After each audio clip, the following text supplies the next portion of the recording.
جی السلام علیکم. آج ہم ایک خاص گفتگو کے سلسلے میں حاضر ہوئے ہیں. پاکستان کے نامور روشن خیال اور جنون پڑھے لکھے صحافی جو پاکستان اور پاکستان کے عوام کا درد رکھتے ہیں. صحافی بیسیکلی وہی ہوتا ہے جو عوام کے درد اور دکھ، جو عوام کے ساتھ ان پر جو کرب گزر رہا ہوتا ہے اس کی بات چیت کریں اور اصل حقائق تک پہنچائیں، اصل روشنی بانٹیں. تو میری مراد میرے فیورٹ کالم نگار، مفکر، دانشور جناب اشرف شریف صاحب ہیں. سر، میں آج ایک خاص قسم کی فکر لے کے آپ کے پاس حاضر ہوا ہوں کہ ہم جیسے جب آپ جیسے لکھنے والوں کو دیکھتے ہیں کہ آپ ہمیشہ عوام کی بات کرتے ہیں، جمہوریت کی بات کرتے ہیں، آپ کہتے ہیں کہ ہمیشہ ہماری رول ماڈل جمہوریت کے لیے ہم بات کرتے ہیں. تو یہاں پر خاص طور پہ کہا جاتا ہے کہ جمہوریت کی ماں یا دنیا کی سب سے بڑی جمہوریت انڈیا ہے. وہاں پر سٹوڈنٹس اٹھتے ہیں، ان کے ساتھ جو ہوتا ہے پاکستان میں جس طرح سے جمہوریت، جمہور سے جمہوریت ہے، ان کے ساتھ ہوتا ہے. اور نیپال میں جو ہوا، بنگلہ دیش میں جو ہوا، یہ جو جن زی کی موومنٹس چلتی ہیں، ایک تو یہ ایک فنومنا بنتا چلا جا رہا ہے کہ جن زی جو ہے وہ ایکٹیو ہے، وہ اپنے حقوق کے لیے اٹھ رہی ہیں. اور دوسری طرف ایک اور بھی جو مکتبہ فکر ہے وہ یہ بھی کہتا ہے کہ دنیا سے جمہوریت کا جنازہ اٹھ رہا ہے. یہ جب ہم دیکھتے ہیں کہ حکومتیں کس طرح سے عوام کے ساتھ رویہ اپنا رہی ہیں، تو آپ اس کو کیسے دیکھتے ہیں؟ آپ نے سوال بڑا موضوع اٹھایا. میں یہ سمجھتا ہوں کہ یہ جینزی تو ہم نے نوجوانوں کا ایک نام رکھ دیا. یہ شاید آج کا جو شعور ہے وہ کچھ عرصہ پہلے کی چیزیں یاد نہیں رکھ پا رہا، اسے وہ حوالے یاد نہیں ہیں کہ اس وقت بھی نوجوان اور اسی عمر کے نوجوان ایسا کرتے تھے. میں نے پڑھا اور اپنے بہت چھوٹے بچپن میں، کم سنی میں نے یہ دیکھا بھی. بھٹو صاحب کا آخر دور تھا تو میں اس وقت ابھی اسکول نہیں جاتا تھا، لیکن مجھے وہ چیزیں یاد ہیں کہ اس وقت بھی کالج اور جو اسکول کے اسٹوڈنٹس تھے، اب یہ چھوٹی عمر کے لوگ ہیں، ان لوگوں نے بہت سیاسی کردار ادا کیا. باہر نکلے، وہ مظاہروں میں شامل ہوئے، جلوسوں میں گئے، بھٹو صاحب کی موومنٹ کے ساتھ رہے. اور پھر اسی طرح سے اسی عمر کے لوگ جو بھٹو صاحب کے خلاف موومنٹ تھی اس کا بھی وہ حصہ بنے. تو ہم نے تو یہ اس وقت بھی دیکھا اور سنا. پھر اس کے بعد بھی کئی دفعہ ایسے ہوا ہے، یہ موومنٹ چلتی رہی ہیں. یہ تو ضیاء الحق تھے جن کے آنے اور ان کے بعد والی حکومتوں میں اس عمر کے نوجوانوں کا کردار مسلسل کم کیا جاتا رہا. تو یہ کوئی نئی بات نہیں ہے. اب ہم چونکہ درمیان والا جو حصہ ہے 30-35 سال کا، 40 سال کا، وہ چونکہ اب کے لوگوں کو یاد نہیں ہے، تو ان کے لیے یوں لگتا ہے کہ جیسے یہ آج کی نسل یا آج کے نوجوان جو کچھ کر رہے ہیں نا، یہ شاید پہلی دفعہ ہو رہا ہے. تو ایسے نہیں ہے، یہ پوری دنیا میں نوجوان تبدیلی لے کے آتے ہیں اور پہلے بھی ایسے ہوتا رہا. تو یہ انوکھی بات نہیں ہے. تو اس اور سوال کا اگلا حصہ آپ نے کیا کہا کہ جمہوریت جو ہے وہ مر رہی ہے. کہ جہاں پہ بھی دیکھیں، اب اگر ہم امریکہ میں دیکھیں، ڈونلڈ ٹرمپ کا آنا اور جس طرح سے اس کا رویہ ہے جمہور کے، کبھی کوئی وہ ایکشن، کبھی کوئی ٹیکس، اور جس طرح سے وہ ٹریٹ کرتا ہے، اسٹیٹمنٹ دیتا ہے. اور نریندر مودی وہ اپنی عوام کے ساتھ کس طرح سے ٹریٹ کر رہا ہے. ابھی انہوں نے دیکھا کہ اپنے اپوزیشن لیڈر کو اور ان کو سارے کو گھسیٹ کے جیسے اٹھایا گیا ہے. پھر ہمارے ہاں تو پھر یہ روایت ہے. پہلے ایسے تھا شہزاد کے جو نوجوان تھے، ینگ نوجوان، ان کو استعمال کرتی تھی پولیٹیکل جماعتیں. اور پولیٹیکل جماعتیں ایک خاص وقت کے لیے یہ موومنٹ کو تیز کرنے کے لیے ان کو لے کے آتی تھی. اور جب وہ ان کی مقاصد مل جاتے تھے تو وہ نوجوان واپس چلے جاتے تھے. لیکن بعد میں ایسے وقت کے ساتھ ساتھ ہوا جب نوجوان آج کا معاشی طور پہ خود کفیل ہونے لگا. ایک دن آپ کو یاد ہے ہم بات یہ کر رہے تھے کہ آج کا جو نوجوان ہے وہ اسکول جانے کی عمر میں معاشی خود انحصاری کی طرف آ گیا ہے. اب اسکول جانے والے بچے سارے نہ صحیح، لیکن ان میں بھی کوئی ملینئر بچے پیدا ہو رہے ہیں جو آئی ٹی سے پیسے کما رہے ہیں. تو یہ ایک نیا قسم کا فنومینا ہے. اس نے نوجوانوں کو یہ احساس دیا کہ وہ مالی طور پہ اگر اتنے مضبوط ہیں تو پھر سیاسی طور پہ بھی ان کا حق بنتا ہے کہ وہ پالیسیز کے حوالے سے بات کریں، وہ گورنمنٹ کے افیئرز جو ہیں وہاں پہ اپنے کنسرن پہنچائیں. اور اگر کوئی ان کی بات نہیں سنتا تو پھر اس کے لیے وہ اسٹریٹس کو لے کے آئیں, یس, پھر وہ مظاہرے کریں. تو یہ جن سوسائٹیز کے اندر ابھی گنجائش ہے وہاں پہ تو ہو رہا ہے یہ کہ نوجوان باہر نکلتا ہے, مطالبے کرتا ہے اور وہ اس کے مطالبے مانے جاتے ہیں یا جزوی مانے جاتے ہیں یا اس کا کوئی سلوشن نکلتا ہے. تو پاکستان میں ابھی وہ ماحول نہیں ہے, اس لیے نوجوان باہر بھی نہیں نکل رہا. سر اس میں ایک بڑا خاص ہماری فیلڈ سے ریلیٹڈ اگر سوال کروں کہ جو میں کیونکہ اس کو کاکروچ جنتا پارٹی کا جو اس وقت چل رہا ہے جنتر منتر میں, اس کو بڑا غور سے دیکھ رہا ہوں. جو لوگ وہاں آ رہے ہیں, جس طرح سے ایکٹیوسٹ آ رہے ہیں, اس میں یہ دیکھا گیا کہ جو خاص طور پر اپنے وقت کے بھی جنہیں لیفٹسٹ کہا جا سکتا ہے, وہ ایکٹر ہوں یا شوبز میں ہوں, صحافی ہوں, روش کمار سے لے کے اجیت انجم دیکھ لیں اور نصیر الدین شاہ کو دیکھیں, شبانہ اعظمی دیکھیں, وہ سارے وہاں پہ ان کی سپورٹ کے لیے پہنچ رہے ہیں یا اسٹیٹمنٹ دے رہے ہیں. پرکاش راج کو دیکھیں اگر ہم, تو اروند کیجریوال, یہ سب تو دیکھیں. وہاں پہ سر جو ایک اہم میڈیا کا کردار ہے, ہم کیونکہ پچھلے 4-5 سال سے میڈیا پر یہاں ہمارے ہاں تنقید زیادہ دیکھی جاتی ہے ایک پارٹی کی طرف سے کہ میڈیا جو ہے وہ اسٹیٹ کی جو پالیسی ہے یا بیانیہ ہے اس کو سپورٹ کرتا ہے, عوام کے ساتھ نہیں کھڑا.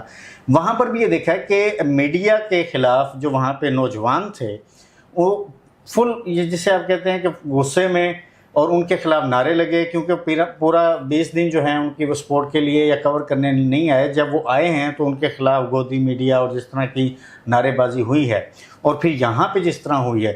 سر آپ کیا سمجھتے ہیں کہ یہ جو اس وقت میڈیا کے خلاف نوجوان نسل جو ہے ان کا جو کریکٹر آپ سمجھتے ہیں وہ کریڈیبلٹی کیوں ختم ہوئی ہے, یا آپ سمجھتے ہیں ختم ہوئی بھی ہے یا نہیں ہوئی ہے, اس کے پیچھے کن طاقتوں کا ہاتھ ہے؟ کیونکہ پاکستان میں بھی سر جب ہم دیکھتے ہیں کہ کسی کے بارے میں جب کوئی بات کرنی ہو تو چند مخصوص ایسے لوگ ہیں, ان کو سن لیں, آپ کو پتہ چل جاتا ہے کہ اسٹیٹ کیا چاہتی ہے. تو آپ یہ میڈیا کے خلاف جو اس وقت یوتھ کا ایک نیریٹو ہے یا یوتھ کی ایک بد اعتمادی ہے, آپ اس کو کیا سمجھتے ہیں سر؟ بد اعتمادی تو پاکستان میں بھی ہے. وہاں پہ اس لیے یہ بنی صورتحال کہ انہوں نے سمجھا کہ ہمارے ایونٹ کو انہوں نے کور نہیں کیا یا ہمارا موقف جو ہے وہ پیش نہیں کیا, اور اگر پیش کہیں کیا ہے تو اسے گورنمنٹ کے موقف سے کے نیچے رکھ کے مغلوب کر کے انہوں نے دیا. یعنی گورنمنٹ کا جو موقف ہے اسے زیادہ ٹائم دیا, زیادہ وضاحت کے ساتھ پیش کیا, جبکہ دھرنے والے جو ہیں ان کے موقف کو جگہ نہیں دی. اچھا, یہ جو پاکستان کے اندر ایک عجیب صورتحال ہوئی, پاکستان میں جو مین سٹریم میڈیا ہے اسے اشتہارات کی ضرورت ہوتی ہے, وہ اسی پہ زندہ ہے, یا وہ کاروباری لوگوں نے میڈیا بنائے, میڈیا ہاؤسز, تو وہ تو بڑی آسانی سے کنٹرول ہو جاتے. جب سوشل میڈیا آیا تو ہمیں امید بندھی کہ اب تھوڑا سا آزادی کے ساتھ ہم چیزوں کو دیکھنے پڑیں. لیکن سوشل میڈیا کا ایک ٹرینڈ ہمیں پچھلے کچھ سالوں سے دیکھنے میں آ رہا ہے کہ وہ چلے گئے ہیں ویوز لینے, اور پھر اس کے ساتھ جو پیسے کماتے ہیں وہ اس میں چلے گئے. اس میں ہوتا یہ کہ آپ کسی شخصیت کے حق میں کرنا شروع کر دیتے ہیں تو آپ کو لگتا ہے اس میں ہمارے ویوز آ رہے ہیں, ہمیں پیسے بھی بنیں گے زیادہ, آپ پھر اسی کے اسیر ہو جاتے ہیں. کچھ لوگ یہ سمجھتے ہیں کہ ہم کسی شخصیت, کسی جماعت کے خلاف مسلسل بات کریں گے تو ہمیں یہ ہماری مارکیٹ ہے, وہ اسے لے لیتے ہیں. جو لوگوں کی بات کرنے والا میڈیا ہے, سوشل میڈیا کا وہ حصہ کہ جہاں کہیں لوگوں کے رائٹس جو ہیں وہ متاثر ہو رہے ہیں, ان کا استحصال ہوتا ہے, اور وہ وہاں پہ جائے, وہ اسے کور کرے, اور اسے یہ فکر نہ ہو کہ اس کے ویوز کم زیادہ ہوں گے, اس کو صرف یہ ہو کہ میں نے لوگوں کی بات کرنی. اس طرح کا سوشل میڈیا پاکستان میں نہیں بنا. یعنی یہ تو ہو سکتا ہے کہ کوئی گھر بیٹھے پوسٹ کر دے, گھر بیٹھے کمنٹ کر دے, لیکن ایونٹ یا موقع پہ جا کے اسے کور کرنا, یہ ابھی پاکستان کا سوشل میڈیا اتنا ٹرینڈ نہیں ہوا اور اس کی دلچسپی نہیں بنی.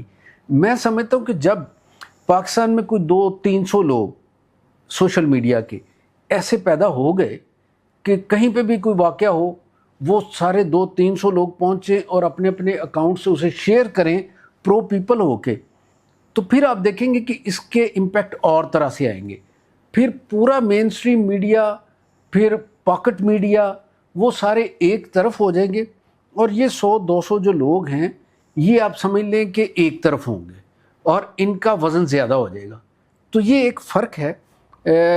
بات اس لیے کر رہا ہوں میں کہ میں ترغیب دینا چاہتا ہوں دوستوں کو کہ وہ اس طرف بھی آئیں, کہ پرو پیپل ہو کے بات کریں, لوگوں کے مسائل اجاگر کریں, اور جہاں کہیں ناانصافی ہو رہی ہو وہاں پہ ایک بندہ نہ جائے. عام طور پہ یہاں پہ یہ ہوتا ہے کہ جس کے ساتھ کوئی واقعہ ہو رہا ہو وہ اسے خود بھی بیچارے کو کسی نہ کسی سوشل میڈیا کے بندے کو مینیج کرنا پڑتا ہے. تو وہ ایک دو بندے کو مینیج کرتا ہے, بعض کا تو انہیں پیسے دیتا ہے, بعض کا کوئی کمٹمنٹ کرتا ہے, تو اس سے وہ امپیکٹ نیشنل لیول پہ نہیں آ پاتا. تو نیشنل لیول پہ امپیکٹ بنانے کے لیے ہر شہر کے اندر کچھ 100-200 جو سوشل میڈیا اکاؤنٹ رکھنے والے لوگ ہیں ان کا اس مقصد کے لیے اکٹھے ہونا ضروری ہے.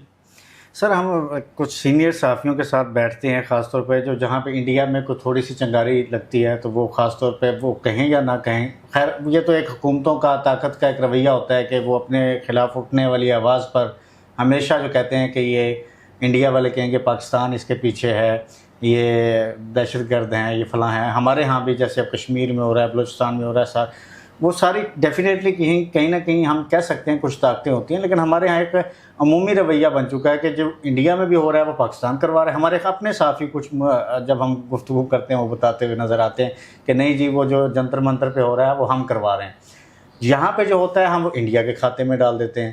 سر یہ جو رویہ ہے کہ بھی عوام کو مائنس کر دینا کہ عوام کے جذبات, عوام کے مطالبات وہ اپنے آپ سے اٹھنے کے قابل ہی نہیں ہیں, یہ ایک جو نیریٹو بنا دیا گیا ہے کہ کوئی احتجاج ہو رہا ہے, کوئی مطالبہ ہو رہا ہے, اس کے پیچھے ایجنسیاں ہیں یا کوئی انٹرنیشنل پاورز ہیں. عوام کے اپنے جذبات, عوام کے اپنے مطالبے وہ اپنے لیے تو کھڑے ہو ہی نہیں سکتے. آپ کیا سمجھتے ہیں کہ نیریٹو جو ہے یہ جان بوجھ کے ایسا بنایا گیا ہے تاکہ کوئی بھی اٹھے اپنے مطالبے کے لیے تو ایزیلی یہ متنازع بنانے کے لیے کہا جا سکے کہ نہیں یہ تو پیچھے کوئی ہو رہا ہے. تو آپ کیسے اس کو سمجھتے ہیں؟ اس میں یہ ہے کہ اس میں تو کوئی شک نہیں ہے کہ بلوچستان کے اندر, کشمیر کے اندر یا پاکستان کے باقی KP کے بھی کچھ ایریاز میں پاکستان دشمن جو عناصر ہیں ان کا کردار ہے. جہاں خرابی پیدا ہو تو سمجھیں وہاں پہ ان کا کردار ہے, اس میں کوئی شک نہیں. کیونکہ ظاہر پاکستان اپنے طور پہ تو نہیں کرے گا نا اپنے لوگوں پہ ظلم یا کوئی زیادتی یا دہشت گردی, تو وہ کردار ان کا ہے. اور وہ جو ہم سٹڈی کرتے ہیں تھیوریز اس ریجن کے اندر جو انٹرنیشنل پولیٹکس ہو رہی ہے یا اسٹریٹجک جو سٹرنگز کھینچے جا رہے ہیں, تو اس سے بھی ہمیں پتہ چلتا ہے کہ ان کی مداخلت اور یا ان کے یہاں پہ عزائم ہیں اور اس وجہ سے یہ مسائل بنتے ہیں. جہاں تک یہ بات ہے کہ پاکستان کے اپنے لوگ جو ہیں یہ اپنی آواز کیسے اٹھا سکتے ہیں اور کیوں نہیں اٹھاتے اور یہ منظم کیوں نہیں, تو میرا یہ خیال ہے کہ یہاں پہ نظام ہمیں یہ بتاتا ہے کہ آپ یا تو کسی سیاسی جماعت کے ساتھ شامل ہو جائیں, کسی تنظیم کا حصہ بنیں, پھر یہاں پہ ایکٹیویٹی کریں. اگر اس کے بغیر آپ آئیں گے اور آپ کی اس ایکٹیویٹی کے نتیجے میں یعنی آپ کو ایک سسٹم میں اجنبی ہوں گے آپ اور آپ کی ایکٹیویٹی بھی اجنبی ہوگی, تو پھر اس کے چانسز بڑھ جائیں گے کہ آپ کسی کے ہاتھوں میں استعمال ہو جائیں. تو یہ شاید کنسرن ہے پاکستان کی اسٹیٹ کے. اس واسطے بعض اوقات جنون بھی شکایات لوگوں کو جو ہوتی ہیں وہ بھی اسی حوالے سے دیکھی جاتی ہیں, کیونکہ یہاں پہ کنسرن ہے پاکستان کو. پاکستان کے اندر بہت سے ممالک اور ان کی ایجنسیز جو ہیں وہ کوئی کردار ادا کر رہی ہیں منفی, تو یہاں پہ فوری طور پہ الرٹ ہو جاتے ہیں ہمارے ادارے بھی, اور عمومی طور پہ بھی جو ایک بیانیہ بنتا ہے وہ اس طرح کا بن جاتا ہے. تو میرا یہ خیال ہے کہ اس میں ہمارے جو ادارے ہیں ان کو تھوڑی سی گنجائش دینی چاہیے لوگوں کو, اور اگر کوئی اس طرح سے منظم ہوتا ہے اور کوئی کردار ادا کرنا چاہتا ہے جو پہلے سے موجود جماعتوں یا تنظیموں کا حصہ نہیں بنتا, اس کا اپنا ایک ایجنڈا ہے, تو اس سے بھی بات کی جا سکتی ہے, اس کے بارے میں رپورٹس لی جا سکتی ہیں, لیکن اسے ایک کردار ادا کرنے کے قابل رہنا چاہیے. اگر وہ کرتا ہے پازیٹیولی بات, اس کے اندر پاکستان کی محبت بھی موجود ہے, وہ پاکستان کو نقصان نہیں پہنچانا چاہتا, بات کو بھی سمجھتا ہے, تو پھر میرا خیال اسے اجازت ہونی چاہیے کہ وہ جہاں پہ ناانصافی دیکھے, جہاں پہ مہنگائی ہوتی دیکھے, جہاں پہ کرپشن دیکھے, چاہے کسی بھی طبقے میں ہو, تو اس کے خلاف وہ آواز تو اٹھا سکے. سر آپ نے جیسے کہا کہ ہمارے ریاست جو ہے وہ سمجھتی ہے کہ کسی نہ کسی اسٹیٹ کے اپنا پولیٹیکل پارٹی کے ساتھ انگیج ہو کے پھر آواز اٹھائی جائے تاکہ کہیں دشمن کے ہاتھوں کھلونا نہ بن جائے. سر یہ ایک میرا اپنا ایک یعنی کہ آپ سمجھ لیں کہ پولیٹیکل ہسٹری کا اسٹوڈنٹ ہونے کے ناطے میں پوچھ سکتا ہوں کہ عوام جو ہیں وہ کیا اتنے ناسمجھ ہیں کہ ہمارے ادارے یہی سمجھتے ہیں کہ جب بھی نکلیں گے تو انہیں کوئی نہ کوئی استعمال کر جائے گا. اگر آپ دیکھتے ہیں تو پولیٹیکل پارٹیز کے ساتھ وہ جن میں کہتے ہیں کہ آپ ان میں شامل ہو جائیں تو 5 سال کے بعد وہ غدار ڈکلیئر ہو جاتے ہیں. اگر ہم ہسٹری میں دیکھتے آئیں تو جاوید ہاشمی صاحب نے تو بہت سخت اسٹیٹمنٹ دی ہے، لیکن اس کے بعد بھی دیکھیں تو لیاقت علی خان صاحب بھی جو بانیان ہیں ان میں سے کبھی وہ سہروردی کو غدار قرار دے دیتے ہیں. پھر آگے جو لیاقت علی خان کے ساتھ ہوا وہ سارے کے سارے جنہیں عوام کو کہا گیا کہ آپ ان کے ساتھ جڑ جائیں، یہ آپ کے رہنما ہیں، لیڈر ہیں، انہی کو 5 سال کے بعد وہ کہتے ہیں نہیں آپ یہ ملک دشمن ہیں، یہ انٹرنیشنل پاورز کے ہاتھوں کھیل رہے ہیں، یہ عوام کے حق میں نہیں ہیں. اگر اس طرح کا ہوگا تو عوام تو پھر وہ نہ تو خود آ سکتے ہیں نہ وہ ان کے ہاتھ میں کھیل سکتے ہیں. تو یہ عوام اس میں سے مائنس ہو گئی ہے کہ وہ سوچ نہیں سکتی، صرف بتایا جائے گا کہ آپ ان کے ساتھ مل جائیں، یہ کریں، یہ بہتر رہے گا.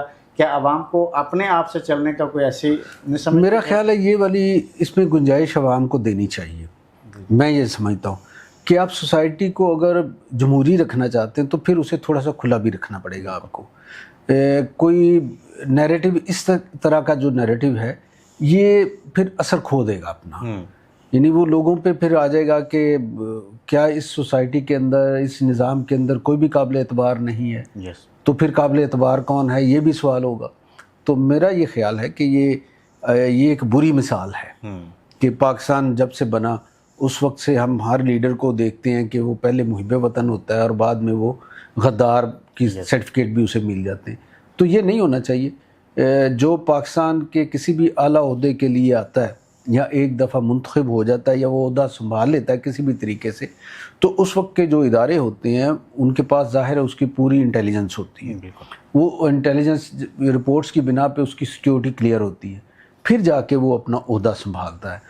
تو جب وہ سارا کچھ کلیئر ہے تو اس کے بعد تو میرا خیال نہیں ہونا چاہیے یہ والی بات. اور یہ بہت انتہا پہ جا کے یہ بات کرنے والی ہے.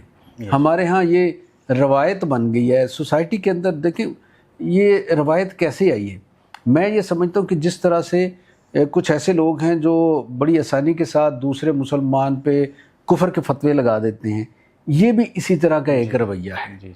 تو اس کا خاتمہ ہونا چاہیے. بالکل یہ میں آپ سے متفق ہوں کہ لوگوں کو اگر آپ نے یہ احساس دیں گے کہ وہ جمہوری طور پہ آزاد ہیں تو ان کے اندر ریاستی جو ادارے ہیں ان کا احترام بھی بڑھے گا، اس نظام پہ ان کا اعتماد بھی بڑھے گا، اور پھر وہ شاید زیادہ بہتر طریقے سے کوئی کردار بھی ادا کر سکیں گے. لیکن اگر ڈیزائن کے اندر یہ چیز شامل ہے تو پھر اس کے لیے پھر لوگوں کو اور طرح سے سوچنا پڑے گا. پھر ایک پولیٹیکل موومنٹ جو ہے اس کی ضرورت لوگوں کو ہوگی، اور لوگوں کو فکری نشستوں کی ضرورت ہوگی.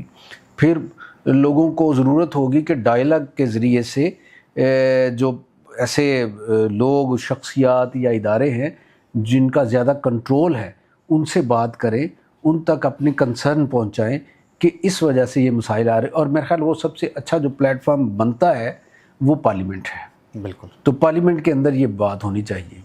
بہت شکریہ سر، تھینک یو سو مچ. ہم گائے بگائے آپ کو جو ہے وہ زحمت دیتے رہیں گے کہ آپ ہماری آڈینس کے ساتھ جو ہے وہ مخاطب ہو کر روشنی ان تک پہنچاتے رہیں. Thank you so much.